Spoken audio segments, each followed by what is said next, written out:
चलिए तो एक और प्रश्न करते हैं पाई चार्ट से संबंधित, और बहुत ही शानदार प्रश्न दे रखा है कि नीचे दिए गए पाई चार्ट में एक परिवार द्वारा विभिन्न मदों में एक महीने के खर्च का विवरण है। इसका ध्यानपूर्वक अध्ययन करके प्रश्नों के उत्तर दीजिए। यहाँ पे आपको एक पाई चार्ट दे रखा है, उसके अंदर अलग अलग मद में कितने प्रतिशत का खर्च हुआ है वो आपको सभी विवरण दिया हुआ है। इसको आधार मान के आपको जो संबंधित प्रश्न है उनका उत्तर देना है। तो सबसे पहले हमेशा ध्यान रखना है, जैसा कि मैंने बताया था पूर्व भी, कि एक वर्त के अंदर जो वर्त होता है उसके अंदर जब डिग्री वाला सवाल आता है तो उसमें ध्यान रखना आपको कितना, 360 डिग्री का, क्योंकि एक वर्त के चारों तरफ बनने वाले कोणों का योग कितना होता है, 360 डिग्री। इसी प्रकार जब प्रतिशत वाला सवाल आता है, यहाँ पे प्रतिशत की बात है, देखिए 45%, 14%, 11%, जो जब परसेंटेज की बात होती है तो वहां आपको ध्यान रखना है 100%, यानी कि पूरा जो चक्र होगा एक वो 100% के बराबर होगा। यानी ये जो खर्चा है वो क्या है, यहाँ से लगाकर यहाँ तक वापस आएंगे तब ये 100% खर्चा पूरा हो जाएगा उस परिवार का एक महीने का। तो यहाँ पे आपको प्रश्न दे रखा है सबसे पहला, और ये प्रश्न दे रखा है, देखिए यहाँ पे क्या लिखा हुआ है कि शिक्षा तथा भोजन पर किए गए खर्च का अनुपात कितना है, यानी शिक्षा और भोजन पर किए गए जो खर्च है उसका अनुपात निकालना सिर्फ आपको।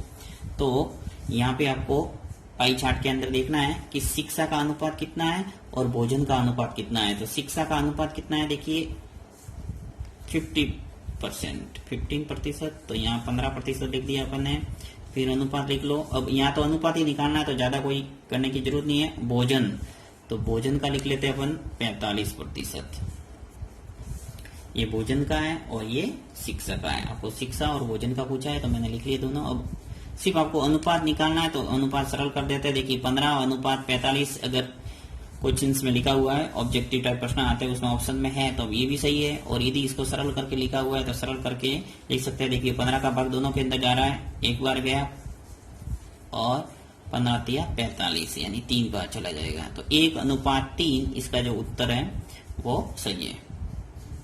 तो ये आपको जो भी ऑप्शन है वो उसको सही करना है। फिर नेक्स्ट प्रश्न दे रखा है कि ईंधन के सापेक्ष किराए पर किया गया खर्च कितने प्रतिशत है। ईंधन के सापेक्ष, ये ईंधन है और ईंधन में कितने प्रतिशत हुआ है, 9%। इसके सापेक्ष किराए पर किया गया खर्च कितने प्रतिशत है, तो किराए का खर्च कितना है, 14%। अब किसके सापेक्ष है, ईंधन के सापेक्ष है, तो जिसके सापेक्ष है उसको नीचे लिखना है। देखिए यहाँ ईंधन के सापेक्ष है तो 9 नीचे लिख लिया। अब किसका पूछ रहा है, किराए पर पूछ रहा है, तो किराए का 14% ऊपर आ जाएगा, ये 14 और इंटू 100, तो आपके पास आ जाएगा प्रतिशत आ जाएगा ईंधन के सापेक्ष किराए पर किया गया खर्च का प्रतिशत। तो इसको जब सरल करेंगे तो देखिए यहाँ पे भाग जा रहा नहीं है, सीधा सीधा, तो 1400 कर दो, 14 का गुना 100 से करेंगे, 1400/9। अब 1400 में 9 का भाग दे दो, तो जैसे ही भाग देंगे आपके पूरा पूरा तो जाएगा नहीं, आ जाएगा 155.555 इस ढंग से भाग है वो कंटिन्यू जाएगा। तो इसको अपन ऐसे भी लिख सकते हैं कि 1.5 और 6। ये आपने दशमलव वाला जब मैंने टॉपिक पढ़ा उसके अंदर बताया था कि जब भी पॉइंट की दशमलव की 2 संख्या बाद में तीसरी संख्या यदि 5 या फिर 5 से अधिक आती है तो पास वाली संख्या में एक जोड़ सकते हैं। तो यहाँ पे 5 है तो इसके अंदर एक जुड़ गया, 6 हो गया, और इसको इस ढंग से लिख सकते हैं। तो ये आपको ध्यान रखना, जब भी ऑप्शन के अंदर इस ढंग के मिलते हैं तो कंफ्यूज होना है। नेक्स्ट तीसरा प्रश्न बहुत शानदार दे रखा है कि भोजन का खर्च 90,000 रुपए हो तो शिक्षा पर होने वाला खर्च कितना है। तो यहाँ पे देखिए पूरे परिवार का जो एक महीने का पूरा खर्चा है वो नहीं दे रखा, आपको सिर्फ भोजन का यहाँ दे रखा है, ये भोजन का खर्च है वो 90,000 रुपए है। तो भोजन का जो प्रतिशत है वो कितना है, 45%, यानी कि जो 45% है वो किसके बराबर है, 90,000 के। तो 1% किसके बराबर होगा, यानी 90,000/45, तो 45 का भाग चला जाएगा इसमें पूरा 2000 बार,